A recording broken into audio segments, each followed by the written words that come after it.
Hi guys, James back with another video, and this is one I've been working on in between other lists that I've been doing lately,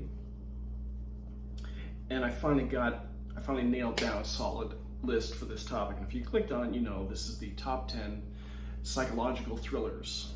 Now, I've done other thriller lists before, and this was another case of I had several movies that I wanted to work into that I couldn't quite fit into another list, or not, at least not another full list. And so I did a search for psychological thrillers because it's a category that I hadn't done one for yet, and some of these movies popped up on there. And so I kept searching, found some others, and figured, okay, this is a different enough list slightly from the regular thrillers that I figure I could pull it off. Well, let's see. So we will start with number 10. Number 10 is a TV movie from 1982, and this is called Mazes and Monsters. Now, I remember seeing this on TV when I was a kid, and I always thought about it over the years because it was I believe it was the film debut of Tom Hanks, who was one of the stars. Not sure if he'd gotten into in TV yet when he was on Bosom Buddies and stuff. But you've got Tom Hanks, Wendy Crewson, great Canadian actor. Yeah, David Wysocki, Chris Makepeace, who I remember most from My Bodyguard, the one he did with Daniel Baldwin. And this is essentially, it's a movie about a group of students in college who are big fans of this role-playing game, fictional role-playing game for the sake of the movie, called Mazes and Monsters. And they end up needing a fourth or fifth person for their game night, and they meet Tom Hanks's character. And he had transferred from another school, I think, and he was a high enough level player in the game that they also played, so they invited him to join. And he previously had stopped playing for a while because he had gotten too deep into the game. It had started to affect him.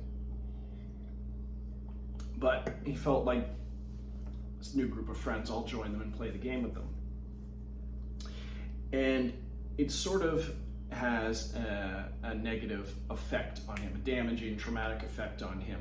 They end up playing, and that's fine. And then the one guy, Chris Makepeace's character, sets up, they're gonna have a game, not quite LARPing, where they do live action role playing, although kind of, because they decide to use these abandoned caves to play their game, where they can actually physically move around. So I guess it is a lot like LARPing. But the game gets to him, Tom Hanks' character, and he begins to hallucinate and sort of loses it. And I'll stop there because he kind of, you get to that point in the movie and you see where it's going. He's spiraling out of control. The lines between fantasy and reality are beginning to blur for him. And I thought it was a great TV movie, and I managed to find it on DVD, which was a really good find. And I think it holds up. It wasn't exactly a high definition transfer. Like, you can still tell the movie looks like an old TV movie, but still the quality of acting and the story is still there, and it's still good. So that is Mazes and Monsters. All right. Number 9, we have a film from 2009 called After.Life. And you see the title, it says After.Life. And this one stars Liam Neeson, primarily Liam Neeson, Christina Ricci, and Justin Long. And Josh Charles is in there, and it's essentially, you've got Christina Ricci and Justin Long are in a relationship, and the relationship's progressed to the point where Justin Long's character is going to propose to Christina Ricci, but they have a sort of argument, and she drives off in the rain and gets into a car accident. Well, she wakes up on the slab in a coroner's in a morgue, and Liam Neeson is the I guess the funeral director who's working on her body. And through the movie, she's like naked on the slab, and she's communicating with him. Now she believes that she still feels like she is possibly still alive, and he keeps reassuring her, or telling her that no, you're just transitioning from life into the afterlife, and he has this ability to communicate with dead bodies or people who are on their way out, I guess you'd say. But there are strange things that happen throughout the movie that lead you to believe, and lead her to believe, that she may actually still be alive, despite what he says. And Justin Long's character finds out about the accident, and he's distraught, but he also sees certain indicators, which I won't spoil, sees certain indicators that lead him to believe she may be alive. Like, she actually, when Liam Neeson's out of the room, she actually manages to get up and get to a phone and calls him. And he picks up the phone but doesn't hear anything and thinks it's a prank and hangs up. Someone else sees her through the window where she's up moving around. So it's, I think I only ever watched the movie once, but I've read up about it a lot lately, because it is very ambiguous as to, is she really dying or dead and transitioning to the afterlife, and what he says is true, he has this ability, or is he some sort of serial killer and is keeping her in this sort of in-between state, and he can't really communicate with the dead, he's just communicating with her while she's dying. So if you watch it, try and have both of those thoughts in your head, because I don't know that there's a whole lot of indicators one way or the other. But I guess some of the best movies are like that, are the ones that present multiple answers, and you have to try and figure out which one, or pick which one you think. Sometimes the director just leaves it up to the viewer, like whichever one you think fits for you, it fits. Anyway, so that is After.Life, or After.Life. All right, number 8, we have a film from 2008 called, on my DVD it's called Red Mist. It's also known as Freakdog. Now, Freakdog is a nickname used in the movie. There's this group of medical students, and there's one guy who's sort of an outcast, and they decide they want to mess with him. He's sort of a reject, loner, outcast. I think I said that already. And they want to mess with him, so they pretend bring him in, be there so they can be his friend. And they want to humiliate him, so they decide everyone's drinking at a party and stuff, and they get him drunk, and he gets up, I think he's up on the table or something, dancing around, and he falls off and hits his head. Well, he's badly injured and falls into a coma. And they're like, oh, what are we going to do? This is our fault and stuff. So they just try and cover it up and brush it off.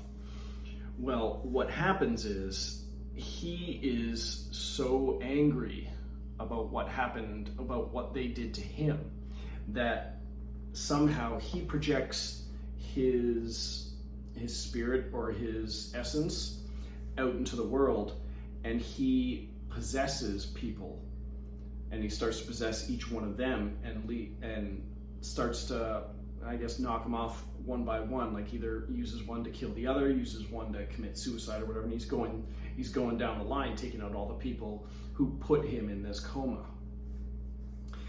And I thought it was pretty interesting. I didn't think it was as good as it's a film by Paddy Breathnach. I believe he's like an Irish director, Irish filmmaker.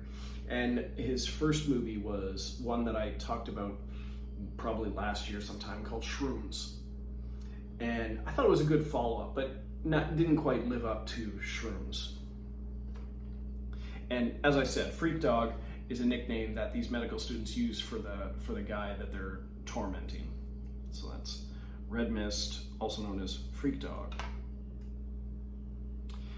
Number 7, we have a film from 1990 called Pacific Heights. Now this was a good one. I remember seeing previews for this when I was in the theater. And I had the VHS for years, and I ended up getting the DVD. And this is one of the very, very few films that I've seen where Michael Keaton plays a true villain. So you've got Michael Keaton, Matthew Modine, Melanie Griffith. Let me see who else is in here. Laurie Metcalf, Mako is in there. Tippi Hedren, Dan Hedaya.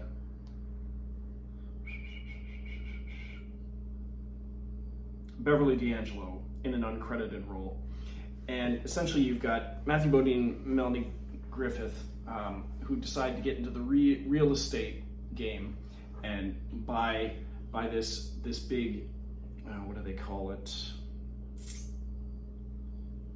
They call it expensive 19th century polychrome house in an exclusive Pacific Heights neighborhood. And it's a big, expensive looking house, but it needs a lot of work. So they figure they can sink a lot of money into it, fix it up, and turn it for a bigger profit. Happens all the time these days. And their first tenant is Michael Keaton's character. What they don't know is that he is sort of like a serial con man.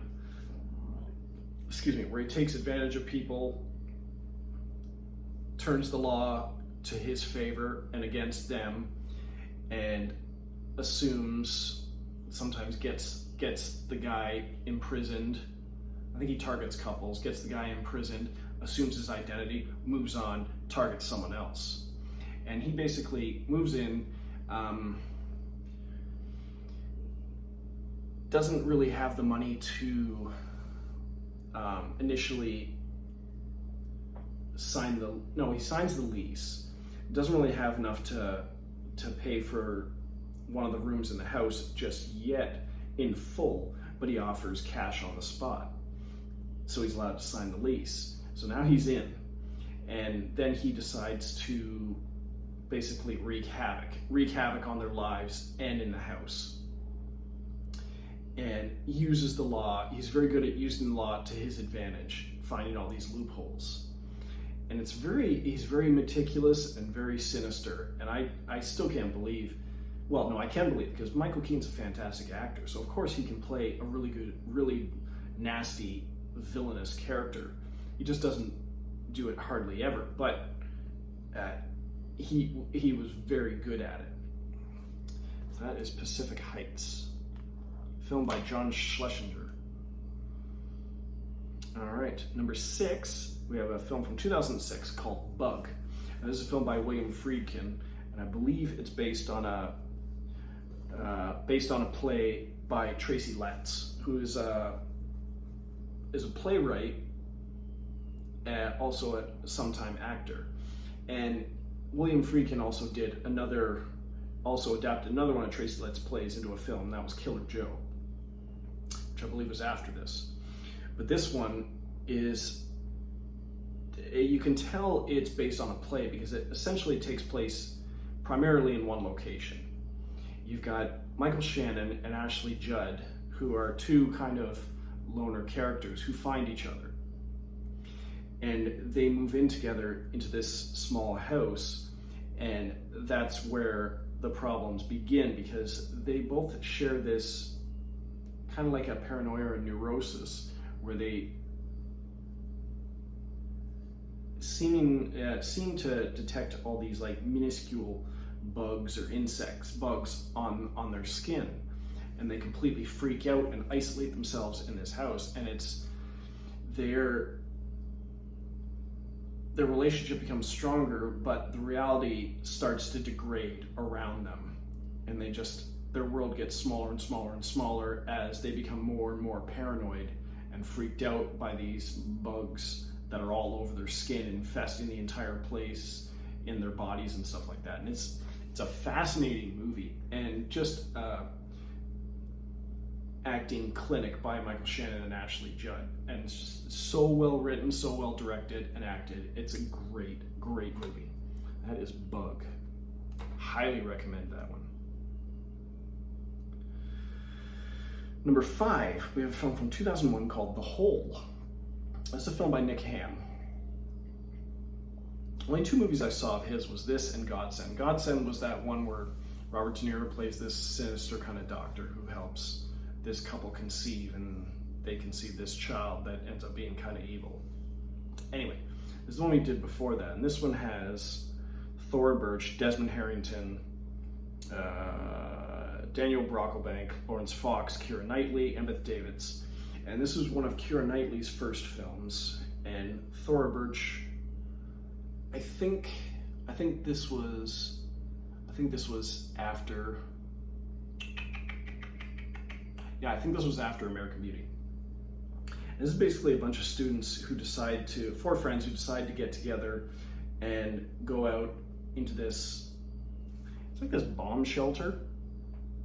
I believe it's a bomb shelter. Nuclear fallout shelter. So yeah, and in the woods, and spend the weekend there and party and just cut loose and stuff like that. And Thora Birch's character decides to lock them in there and pretend that it was someone else who locked them in there, and they're trapped in there for a few days. And it starts out as a blast, but then they can't get out, and then people start to turn on each other. And I suppose this is another one that could have been a play, because it's 95% in this fallout shelter, and everyone just does a great job in this one. And another one where I hadn't seen Thora Birch really play I don't know about evil character, but a very bad person. I mean, she was on The Walking Dead as one of the Whisperers, but she was very conflicted on that show. This one, she's not so conflicted, and it's also like she's also obsessed with one of the guys there, and she wants to kind of isolate him from the other two and kind of manipulate things. Anyway, it's a good movie. The Hole, not to be confused with the one by Joe Dante. Also a good movie, but I'm not sure I could put that on. Well, I could probably put it on the list, but I haven't thought of one yet. Anyway, number 4, we have a film from 2001, also called Session 9. This is a film by Brad Anderson. This was, I think it was his 3rd film. Because he had Happy Accidents and something else, and I think he did Session 9. This was the first Brad Anderson movie I saw, and this led me to Happy Accidents. And this one is a group of what are they? Asbestos abatement crew, where they go into buildings, clear out the asbestos so that they can be renovated or whatever, and made safe again. And it stars David Caruso, Peter Mullen, Stephen Jevedon, Josh Lucas, Brendan Sexton III. Those are essentially the main crew. You've also got Larry Fassenden and Paul Guilfoyle in there, but it's essentially the core crew, and clearing out the asbestos of, it's an abandoned psychiatric hospital. And it was a real abandoned psychiatric hospital that they had to clear out parts of it and only film in certain parts because the place was creepy and really unsafe. And this one, very claustrophobic film. And you've got like Peter Mullen who has problems at home. You have Josh Lucas who's a gambling addict, and you have another guy who finds these tapes of these interviews with this criminally insane patient. And it tells the story of this patient from like 50 or 60 years ago that had multiple personalities, and one of them was evil. And then a bunch of strange things start to happen. Certain people disappear. I don't want to get too much into it, but it's a very creepy atmosphere, and they use it to their advantage, the way they tell the story. And very creepy things begin to happen. And it's periodically narrated, not by anybody in the movie, but by these tapes that this one guy is listening to. And very strange things begin to happen. So I don't know if I'm selling it that well, but the fact that it's taking place in a real abandoned psychiatric hospital, it's very creepy. And yeah, that, for me, that would be enough of a selling point. But you've also got fantastic actors in there. And Brad Anderson does a great job of bringing this one to life. So another one I highly recommend. Session 9. Okay. Let me see. Number 3, we have a film from 2012 called The Tall Man. And this is a film by Pascal Laugier, and this was his third film. His first was House of Voices. His second was my personal favorite horror movie of all time, Martyrs, original French one. And this was his third one, called The Tall Man.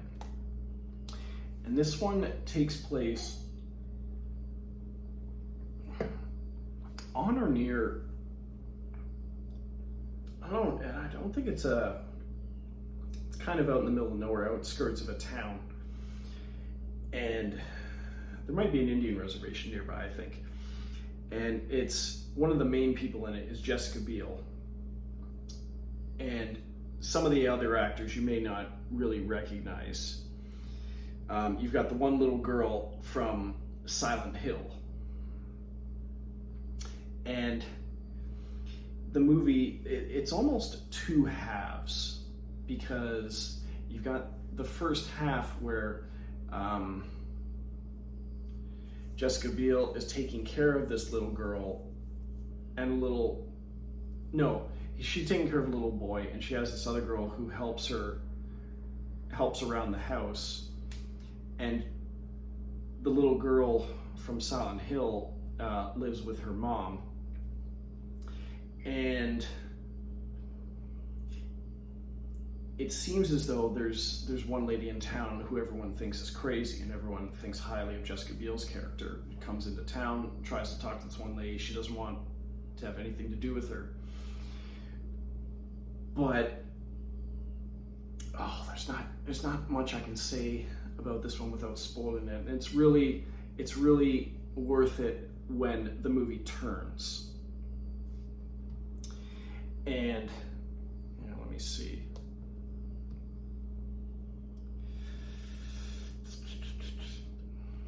It's almost as if, okay, she's taking care of this little boy, and there's this crazy lady, and then at some point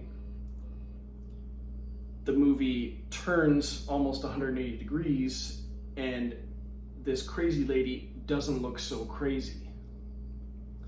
And she seems to think that the little boy is her son, and that he's been kidnapped by Jessica Biel's character, and you don't know why. Behind all of this, you have children periodically have gone missing. They've disappeared, possibly kidnapped by someone the locals have dubbed the Tall Man. And he comes around every once in a while, and he's almost like the boogeyman, spoke of like the boogeyman, and takes these kids. But they seem to be kids that are from broken homes, or kids that are neglected and unloved, and then they go missing. And the parents are outraged, but the parents weren't exactly paying that much attention to the kid in the first place. So I'm going to stop there because I don't want to say too much. But if you are a fan of Martyrs like me, and of his other film, House of Voices, he's done one since Martyrs, Tall Man, but I haven't watched it yet. And I'm just thinking like, well, this is a new Pascal Laugier film, I'm going to watch it, I don't care. And it is a great film. It's not like Martyrs is way up here. Tall Man is pretty close. House of Voices is not quite as good as Tall Man. And then the fourth movie, I'll let you know when I watch it. Anyway, that's The Tall Man. Unbelievable performance by Jessica Biel in this film. Trust me on this. Okay, number 2, we have a film from 2020, from last year, and it was I believe it was my second favorite film of last year. Excuse me, got zero promotion, just got dumped into theaters, almost no trailers or anything. We had it for a couple weeks and it was gone. I remember, and well, before I get too far, this is The Empty Man, based on a graphic novel, I believe, or a comic. And I remember going in to like poking my head into the theater, not knowing at all what's going on, but I'm seeing these images and there's just this fantastic score, this fantastic instrumental music behind it. I'm like, okay, I gotta get out of here because I don't know what's going on. I don't want to spoil anything for myself. But based on these images I'm seeing and this music I'm hearing, this movie looks and sounds amazing. So I watched it, and oh my God, this movie is amazing. Now, it mainly stars James Badge Dale, who was Chase in season 2 of 24. He was one of the leads in 13 Hours, The Secret Soldiers of Benghazi. He played Rome, and he is a former cop, but he's a private investigator now. No, he works as a locksmith, but he's a former cop, and he's friends with. Let me see. You've got Marin Ireland. He's friends with Marin Ireland and her daughter. Her daughter comes to see him every once in a while because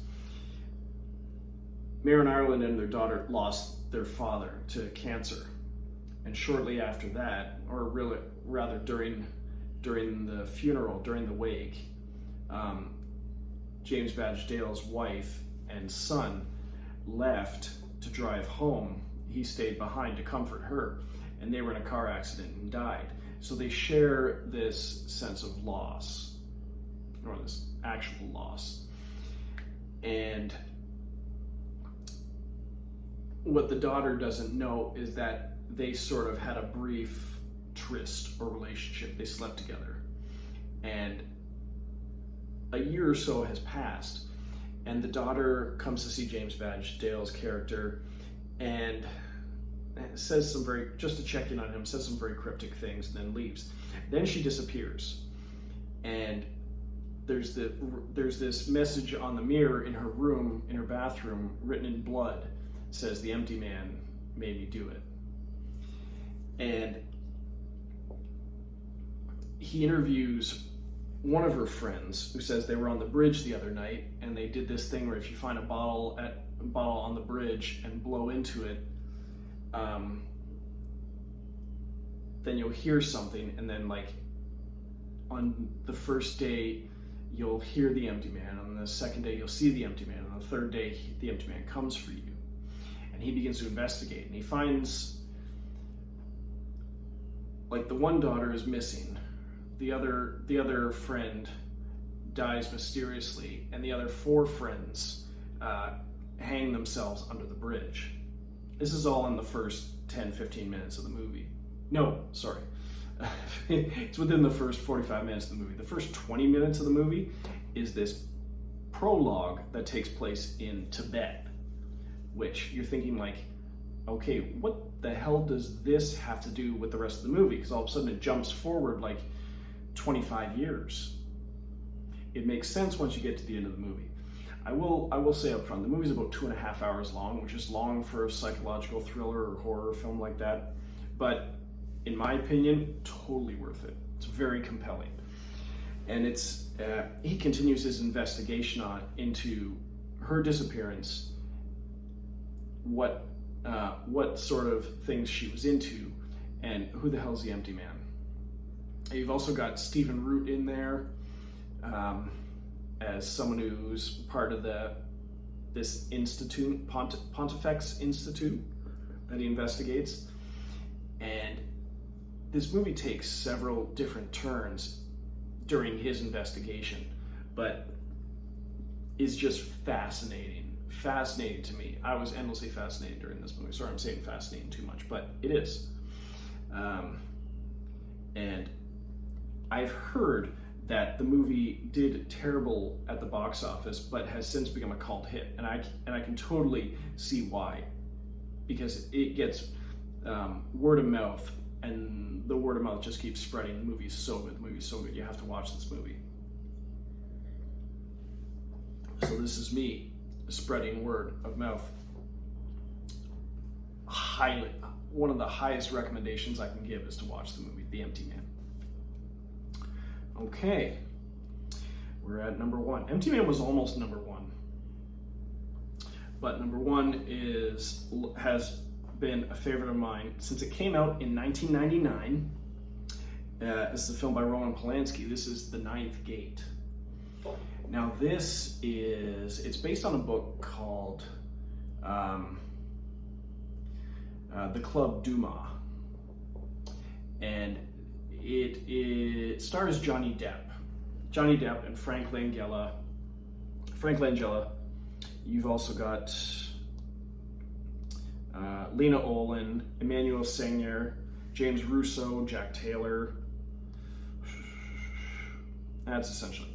And this one it was for the longest time my favorite Johnny Depp performance until Black Mass came out. Now, it's still my favorite Johnny Depp movie, but Black Mass is my new favorite Johnny Depp performance. But this movie is still fantastic. Johnny Depp is sort of like